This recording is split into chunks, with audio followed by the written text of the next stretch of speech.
Hello, this is Ronnie, and I'm just coming to you today with a quick video.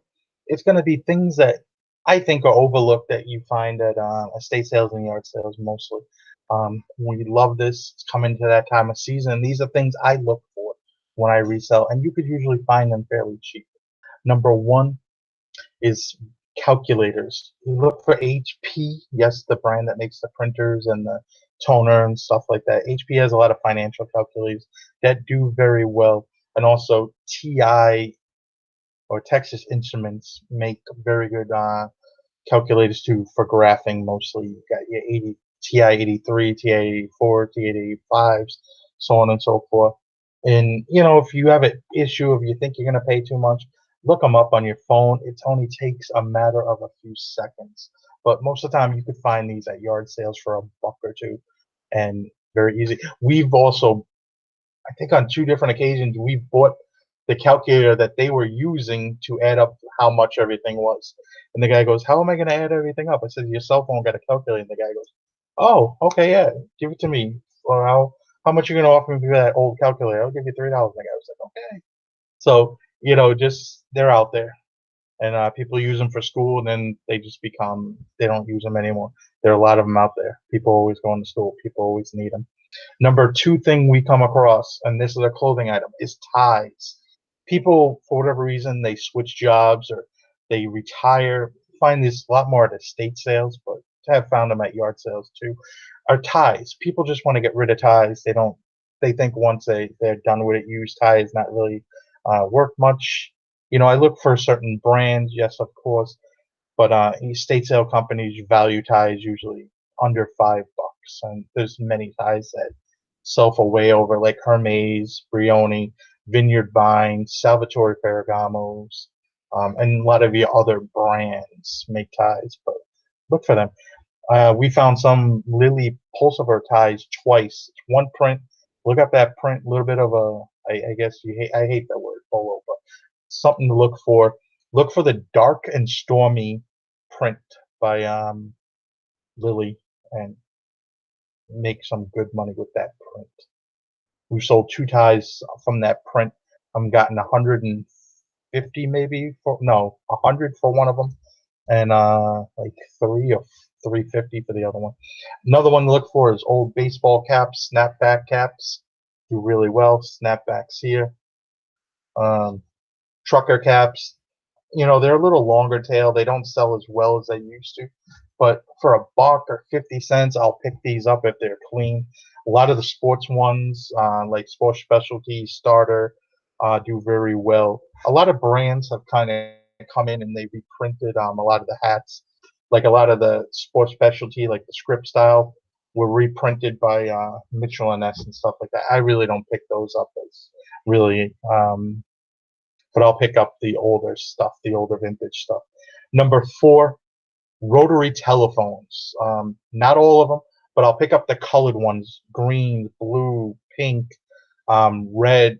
They do kind of well. You could usually get 25 or more for them. You want to find them in good condition, but these are out there. People use them for decoration. Maybe people use them for when the power goes out. You can still call people. Most people have cordless phones now or cell phones. But emergency, you use a landline if you still got it. So maybe that's what people use them for. I know decoration. I've come into people, and I found some of the older ones from the 50s. They're Bakelite. Those do really well too. I sold a green one a few years ago. I forgot what we paid, like $15, and we sold it for over $400. So something to be on the lookout for. Uh, number, what would number we're on? Number four, no, number five. Sorry, number five. Vintage video games. Video games. I mean, sometimes people know what they got, sometimes they don't. The old Nintendo systems, Ataris, Super Nintendo, Nintendo 64. Stuff's out there. You find this stuff at sales. Sometimes they're cheap, sometimes they're not. But some of the games and stuff can go for hundreds of dollars on these systems. Look for them. I don't mess with the PS stuff as much. I know some people do. I don't mess with it as much unless I can get it really cheap. I really don't mess with the PS1s at all. The PS2s, it just depends on what games and what how much it is. If I can get it for a few bucks, I'll pick them up. Number six is vintage media. I mean, blank media. Blank media is, the old VHS tapes or the old cassette tapes, and they haven't been. You get the ones that you'd have to record on. Sony makes them, Toshiba, Hitachi, so on and so forth. A lot of different brands. Sony's do really well. It's a brand people recognize, especially Sony was the brand back in the 90s. I mean, 2000s, early 2000s, 90s, 80s. Sony was like basically head and shoulders above everybody else. But now there's a lot of people in that market. But the blank media stuff sells really well. I pick it up, um, and usually we'll pick them up and sell them in lots, or depends if it's a sealed thing or not. But that's something else that we send in to Amazon too.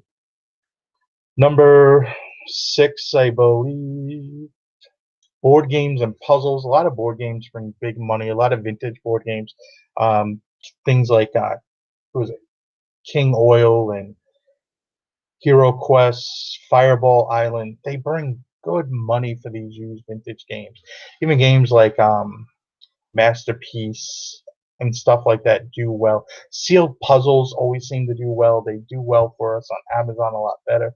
Also, the Puzz 3D puzzles, some of those do really well. I think like the Holy Grail one is the New York City one. We found that one on two different occasions, and we've gotten over $100, well over $100 both times, probably closer to two. So something to look out for. Number duh, duh, duh, duh, duh. Number eight, luggage. Luggage you want to look for. Luggage is usually found. People just use it a few times and they want to get rid of it. And we pick it up for ourselves. We pick it up for because luggage just seems to go through the ringer. It goes through these airports and they don't last too long. So you want to pick up certain brands like Toomey, Hartman Luggage, Ralph Lauren makes some pieces. Orvis makes some great bags and sell for great money. They're usually the Batakill series. They're green canvas and leather trim. Really nice bags. We come across these, sometimes over the summer, and they bring huge money. And shipping luggage, I mean, we have bigger boxes for this stuff. You can go to Home Depot, Walmart, you can go to your U-Haul store, you can pick up boxes. We actually have a bunch of bigger size boxes from buying them, getting them on Craigslist from somebody that moved and they bought too many boxes. And we got a bunch of nice U-Haul double walled boxes, and most of the time that's what we use. We'll wrap the luggage up in either a trash bag or a moving blanket. We picked up a bunch of moving blankets from um, Harbor Freight a few years ago, and we still have them. And sometimes that's just how we protect them. I protect the signs when I ship signs that way too. But yeah, that's what we do, and we charge extra, and we usually send it FedEx. Number nine, toner and ink. Toner's basically the drum stuff. Bigger packages that goes in your LaserJet printers and so on and so forth. Those can go for a few dollars, depending on how old it is. Some of the printers are not as popular, or you can get big money and go well over $100 for some of that toner. And usually it sells fairly quickly on eBay if it's priced right. The same thing with the little ink, HP ink. You could find it, Dell, another brand. Not as much, but if I can buy it for 50 cents, a dollar, I'll pick it up. Sometimes I lot them together, and they usually sell fairly quickly. Number 10 is just an oddball thing. I don't even know why they sell still. It's TV digital converter boxes. I only get them if they're new in the package or new in the box. These were given out, and it just seems like there's overabundance of them. They were given out through the cable companies back when they switched over the frequency, and they're everywhere. I find these things at yard sales. I don't pick them up if they're really used, but if they're new, I pick them up, and they usually sell fairly well. Eventually, that market's just going to be gone because it's going to be who's going to be buying these things. Number 11, cookware. There's you got your cast iron cookware that does really well. Brands like Wagnerware, the older brands, or Griswold does really well. Some of your other some of your regular just cookware, Cuisinart and certain brands like La Carrette or whatever it is. Dansk is another one that makes some really good older cookware, newer cookware. Stuff sells very well. Sometimes people get new pot and pan set. They want to move it out or they want to change out. Griswold and Wagner is very collectible. We've sold a Griswold pan for $1,400 before. Very rare, hard to come by pan. It's also knives are another thing to look for too. Cutco, and there's a bunch of German brands that we're not even going to get into today. But most of the time, you can pick that stuff up for pennies on the dollar at a estate sale. Number 12 is old cameras. Pick up a lot of old cameras. Some do well, some don't. You kind of have to maybe if I pick them up for cheap, I'll buy them all day long. Doesn't matter. I mean, sometimes when I see 3 or 4 film cameras, I'll see a bunch of lenses, light kits.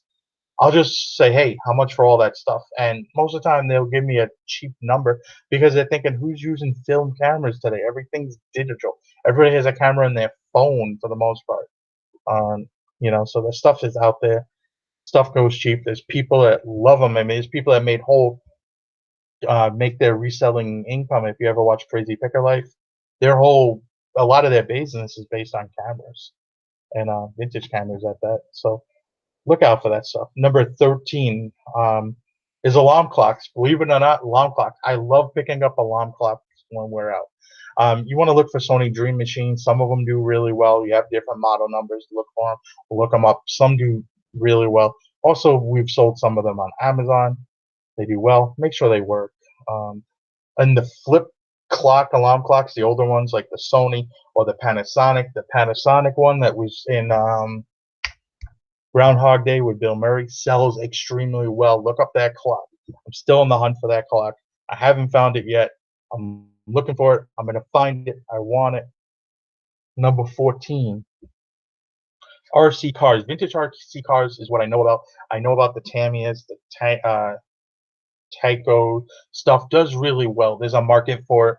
We've come across some here and there at yard sales mostly. At estate sales occasionally, but mostly at yard sales. And they bring good money. Parts bring money.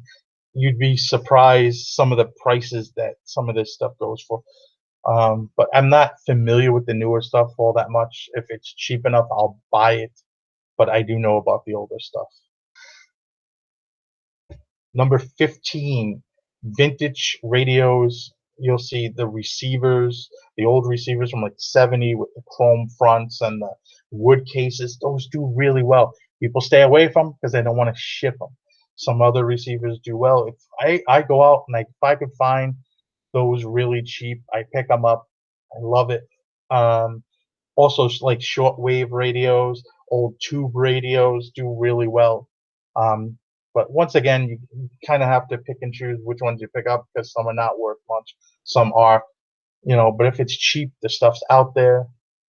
And I mean, ship a radio is not really that hard. If you have the boxes, bubble wrap it, double box it, and then put it in a second box with peanuts or something like that. And I've never had an issue with one getting damaged or anything like that. And you got to send it FedEx. Don't send it United States Postal Service because weight will kill you. I forgot what number we on. Number 16, vintage toys. You see the stuff out there. You got your little cars like Tootsie and Dinka and Hot Wheels. And then you have your bigger stuff like your Tonka. You want to look for the all metal stuff. You don't want to mess with the plastic stuff all that much. And then you have your vintage trains like Lionel and Tyco. I don't really pick up the Tyco stuff, but the Lionel stuff, there's a huge following. Lionel's like the top brand you could buy for trains. Just come across them. The bigger ones do better. Like this like the HO scale, the smaller ones. I've had really no luck with those. But they're out there. Also Legos. Buy loose Legos. I mean, people have a whole 10-gallon tote and you'll get them for $20-$30. Yeah, you have to sort of look through it, clean them out, take out the lot, but you could usually get $10 to $12 a pound for Legos. Number 18 is an odd thing we come across. I don't know if it's because of the area we live in, but we come across this every once in a while. Are these TV ears? Look them up. They're like little transmitting things that you put and they hook up to your TV set, I believe. and they're like headphones, and you put them in. They're for people that are hard of hearing, so they can hear the TV. Very odd thing. We come across these every once in a while, and these actually sell fairly well. There's different models. I think they've come out with different models. So the older models might not bring as much as the newer models, but something to look for. Number 19, CD box sets. Box sets, multiple CDs by usually by a group or a artist. And I've done really well with these. I've come across these a lot at yard sales, estate sales. They're gifts to someone they know they're a fan, but nobody really uses CDs as much as they used to. So you could usually find these people want to give them away because they think CDs no value. But some of these have really good value. We've sold some CD box sets well over $100. Ones that had, I forgot what they're like, Japanese only made or something like that. But we've done really well with like Johnny Cash, Bruce Springsteen, uh, the Margarita guy. I don't remember his name, and he's gonna kill me. I forgot the Margarita guy's name. Jimmy Buffett. You know, some of those sell really well. We'll pick them up if they're a buck or two, and usually get, you know, anywhere from $10+. They're usually quick sales. We used to be able to sell them on Amazon. I'm not sure if we can anymore. Amazon, I can sell some CDs, but I can't sell others. So it's a very odd, strange place to be. At number 20, I know Lonnie has talked about these. Valley Pickers talked about these yearbooks. Pick up college yearbooks, high school yearbooks. They have a celebrity in them. Do better than others because you can market that item. But the only thing you have to do is look up the yearbook. I mean, if you want to figure out if there's a celebrity in it, go to go to the usually Wikipedia page on the school or something like that, or just type in the high school, and you could find out usually if there's someone that famous that went to that high school or not. You know, like John lives in Cincinnati, and he had a high school that Barry Larkin and Ken Griffey Jr. kind of went to school. He could probably find that yearbook maybe, and I don't know what they sell for it, but it's probably going to be pretty decent. The older the yearbook, the harder it is to sell. I found out the ones that from like the 20s, the 50s, 60s, most of the people that went to those schools, unfortunately, they're already in the ground. So, you know, you're trying to get family to buy them really because who else would buy them unless they're collecting of a specific person. But that's it. They take a while to sell though. So, but if you can get them to them for a few dollars, they don't really take up that much space. But see you guys later. That's 20 things I look for at yard sales. Like to hear down below some of the things you look for in yard sales. Like, comment, subscribe. Have a good day.